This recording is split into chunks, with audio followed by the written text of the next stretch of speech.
మంచు ఫ్యామిలీ వార్లో సరికొత్త ట్విస్ట్ చోటు చేసుకుంది. నిన్నటి నుంచి అనేక వార్తలు మీడియాలో వస్తుండగా దానిపై మంచు ఫ్యామిలీ కూడా తమ స్పందన పిఆర్ టీం ద్వారా తెలియజేస్తోంది.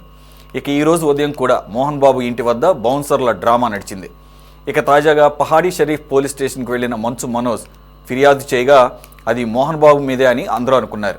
కానీ తాజాగా పహాడీ షరీఫ్ సిఐ గురువారెడ్డి షాకింగ్ విషయం బయటపెట్టారు. అదేమంటే మంచు మనోజ్ కుటుంబ సభ్యులపై ఫిర్యాదు చేయలేదట. మోహన్ బాబుపై కానీ కుటుంబ సభ్యులపై కానీ మనోజ్ ఫిర్యాదు చేయలేదని అన్నారు.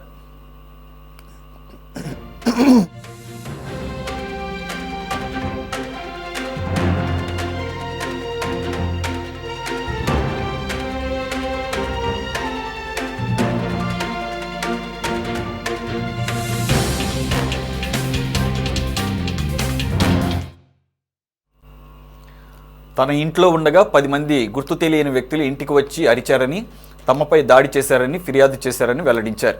వారిని పట్టుకునే ప్రయత్నం చేశా కానీ వారు పారిపోయారని, తనకు గాయాలయ్యాయని ఫిర్యాదులో పేర్కొన్నట్లు తెలుస్తోంది. తనకు తన కుటుంబ సభ్యులకు థ్రెట్ ఉందని మనోజ్ చెప్పారని పోలీసులు వివరించారు. అయితే తనపై దాడి చేసిన వారి వివరాలు కూడా చెప్పలేదని అంటున్నారు. మనోజ్కి ఒక్కరికే గాయాలయ్యాయని తెలిపినట్టు సిఐ వెల్లడించారు. అంతేగాక ఘటనా స్థలంలో కిరణ్ రెడ్డి అనే వ్యక్తి సీసీ ఫుటేజ్ కూడా మాయం చేశారని ఫిర్యాదులో పేర్కొన్నారట. పూర్తి స్థాయి దర్యాప్తు చేస్తామని మనోజ్కి చెప్పినట్లు పోలీసులు వెల్లడించారు. 10 మంది అన్నోన్ పర్సన్స్ ఇంటికి వచ్చినారు. ఇంటికి వచ్చి అరుస్తూ ఉన్నారు. నేను ఏంటని చెప్పేసి వాళ్ళ దగ్గరికి వెళ్తే అటాక్ చేసే ప్రయత్నం చేశారు. తర్వాత నేను కూడా వాళ్ళని పట్టుకునే ప్రయత్నం చేయగా వాళ్ళు పారిపోయారు. దాంట్లో భాగంగా నాకు కూడా దెబ్బలు తగిలినాయి.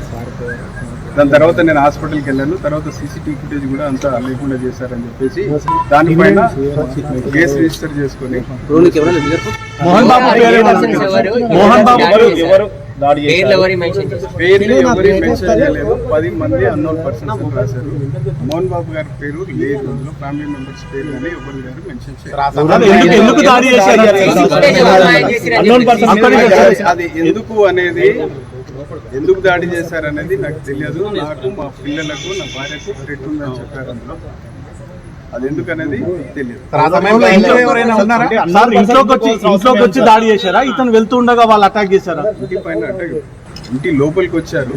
వరండా దగ్గర అట్లా ఇంటి దగ్గరలో. ఆ సమయంలో ఇంట్లో ఎవరెవరు ఉన్నారంటే ఉన్నారు, వాళ్ళు ఫ్యామిలీ మెంబర్స్ ఎవరెవరు ఉన్నారనేది ఇన్వెస్టిగేషన్. మోహన్ బాబు ఆ టైంలో ఉన్నాడు. పిటిషన్లు అవన్నీ రాలేదు, ఇన్వెస్టిగేషన్ లో తెలుసు. అంటే మీకు డయల్ 100 తోని సమాచారం ఇచ్చారు. ఫస్ట్ అక్కడికి వెళ్ళారు. అప్పుడు ఉన్నప్పుడు నిన్న డయల్ 100 వచ్చింది. కాల్ వచ్చినప్పుడు మా వెహికల్ పోవడం జరిగింది.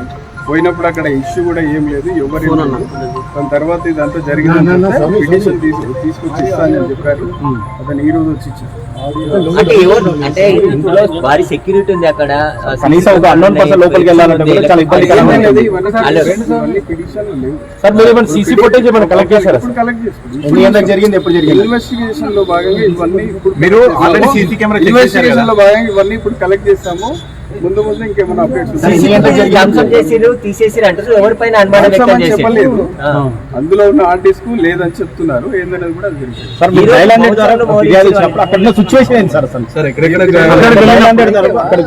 అక్కడ ఏం లేదు, ఎవరు లేరు, వాళ్ళే ఉన్నారు, ఫ్యామిలీ మెంబర్స్ ఉన్నారు. వాళ్ళు మనోజ్ గారు పిటిషన్ రచిస్తున్నారు. జరిగిన దాని మీద వచ్చిస్తున్నారు.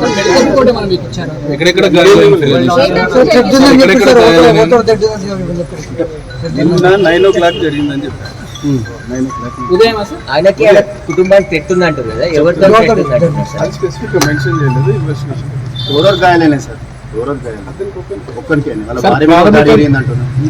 సార్ మీరు ఈ కంప్లైంట్ కాపీ తర్వాత మనోజ్ కి సంబంధించి స్టేట్మెంట్ ఏమైనా రికార్డ్ చేయదలుచుకున్నారా? చేస్తాం, అది చేస్తాం. ఇన్వెస్టిగేషన్ లో భాగంగా ప్రతిదీ కూడా ఏ సెక్షన్ లో కేసు నమోదు చేసి నిన్న దాడి జరిగిన తర్వాత మీరు అక్కడ ప్రాథమికంగా వెళ్ళినప్పుడు ఏమైనా కలెక్ట్ చేశారు సార్? నిన్న ఏం లేదండి సార్. డయల్ 100 ఫోన్ చేసినా కూడా పోలీసులు రెస్పాండ్ కాలేదని మనోజ్ ఆరోగ్యం మా వెహికల్ ఎట్లేదు, రెస్పాండ్ కాలేదు. ఎక్కడెక్కడ గాయాలని రెస్పాండ్ కాలేదు, వెహికల్ పోయింది సార్.